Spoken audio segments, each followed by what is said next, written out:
Hey guys, welcome to Bully and Bronco. So I want to introduce my boys. This here is Bronco. I just got him. He's a 9-week-old Cane Corso, like a tannish brown color. So today was day one when I went an hour away to pick my new son up. I'm super excited. He's so adorable. It's the first time I seen him in person, and I was really happy to get him. And he was just so loving and so soft, and he smelled like a little puppy, which made it all better. And then the car ride home, it took us an hour to get home, so he definitely wore himself out. By the time we got home, it was introduction time with Bully. So Bully is my 2-year-old Cane Corso, and I've had him since he was 3 months. So he's been my best friend by my side every day. So I definitely wanted to make sure that when I brought Bronco home to meet him, that I was respectful of Bully's space because it's very important. And I always introduce Bully to things, not things to Bully. So I waited till they both were calm and settled in a little bit. Bully was sniffing, bug-eyed. Bronco needed to calm down a bit too before I actually introduced them outside of the kennel, because again, I did want to respect Bully's house.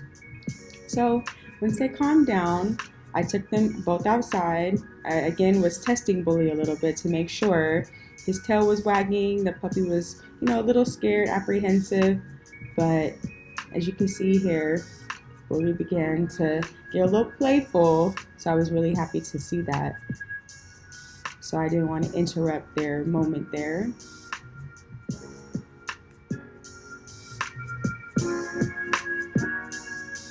So puppy smelled like a puppy. So I definitely wanted to make sure that when I got him, I gave him a fresh bath because he was around his brothers and sisters when I picked him up. So I wanted to make sure he was nice and clean. He smelled like a little bit of poop because he's a puppy, so he's stepping in his poop earlier. And then I also want to make sure that I start off every day I work with him is a training moment. So we need to make sure, because he will be big soon, I wanted to make sure that he knew how to take a bath properly and he was relaxed and comfortable. And yes, the water was mildly warm. I always test it on my hands first to make sure that I don't burn them. And then all my boys, after they get a bath, they get a blow dry. I don't want them freezing or cold.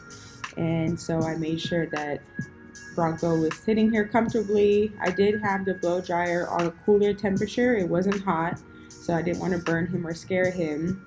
And once he started to calm down, it was easy. After that, playtime. So, interesting situation. Bully has never had to share his toys. So now Bronco's around wanting to play with all of his toys. So I had to separate Bully in this moment so Bronco could get a little comfortable around the house and learn how to play properly.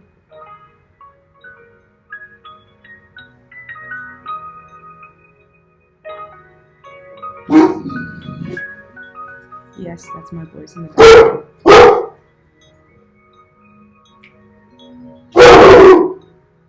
Bully. Bully.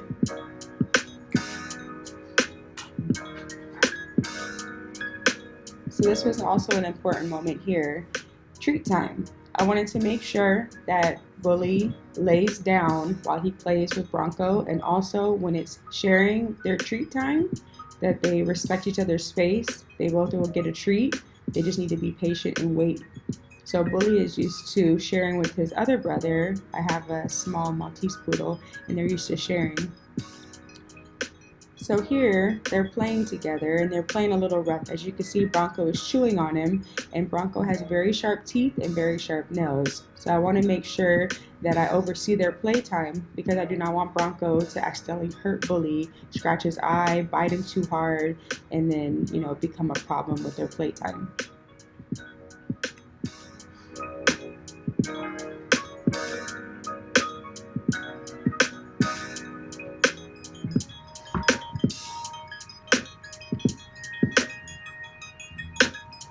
So I don't know if you guys notice, I'm holding on to Bully's collar because I want to teach Bully that when he plays with his brother Bronco, that he lays down on the floor, because Bully is a 100-pound plus Cane Corso. and I don't want him stepping on Bronco. Bronco is very fragile at the moment, even though he's going to be a big boy one day. I do want to make sure that Bully and Bronco do play with each other respectfully and respect each other's space, respect each other's bite, all that. So I do tell Bully to lay down while he is playing with his brother because it's just showing more respect to each other. And I don't want Bronco to become injured because Bully has stepped on Bronco a few times, not intentionally, but it has made Puppy like yelp out, and I don't want Bronco to get hurt. So in the video here, I'm just explaining what I'm doing in the moment to make sure that the boys are playing properly.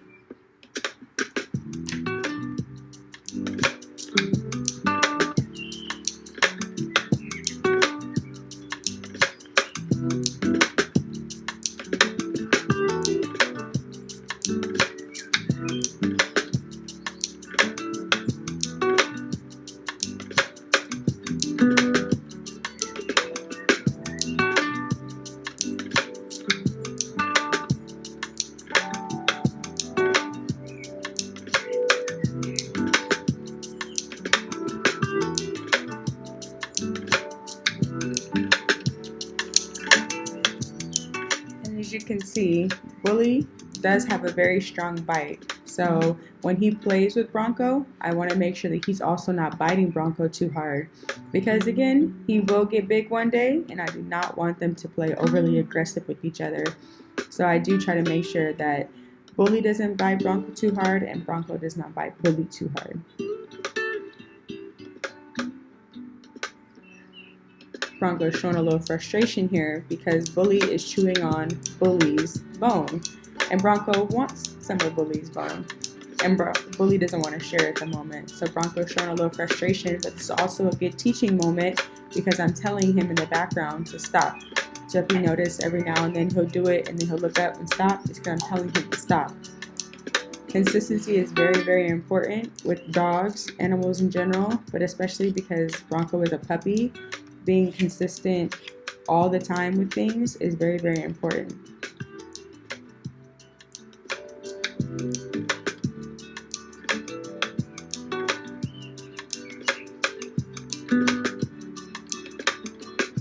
And Bully is my baby boy, so it's always important to make sure that I respect Bully and to give Bully undivided attention and love when I can to make sure that he doesn't feel like Bronco's taking over his space.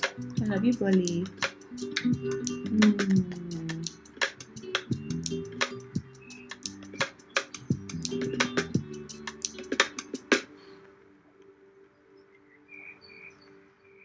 Thanks for watching. Stay tuned for episode 2.